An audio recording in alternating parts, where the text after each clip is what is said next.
This is BBC News, our top stories. The BBC hears from two leaders on opposing sides of the war in Ukraine. President Zelensky warns neighbouring Belarus against helping Russia launch a new offensive. It will be a big mistake for him and for Belarus. It will be a historical mistake. But Belarus leader Alexander Lukashenko tells foreign journalists he would be prepared to allow his territory to be used again for any new invasion. Yes, I'm ready. You say invasion? We have differing views of this. I'm ready to provide territory again. In other news, the state of Ohio asks Washington for federal support after a train derailment releases toxic chemicals into the air, soil and water. A year after retiring, the family of Hollywood actor Bruce Willis says his health's deteriorated. He's now suffering from a type of dementia.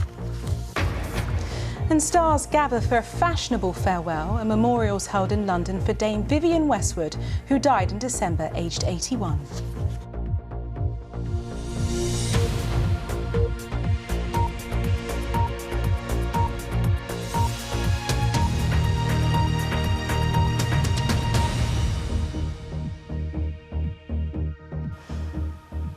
Welcome to our viewers on PBS in America and around the globe.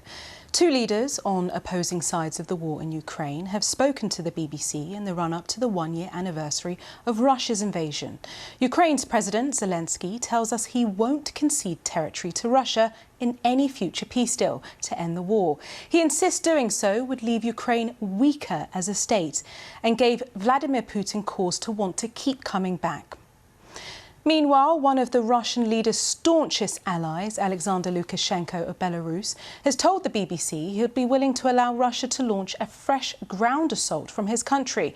We'll hear from Steve Rosenberg in the Belarusian capital Minsk in a moment. But first, here's our World Affairs editor, John Simpson, in Kyiv.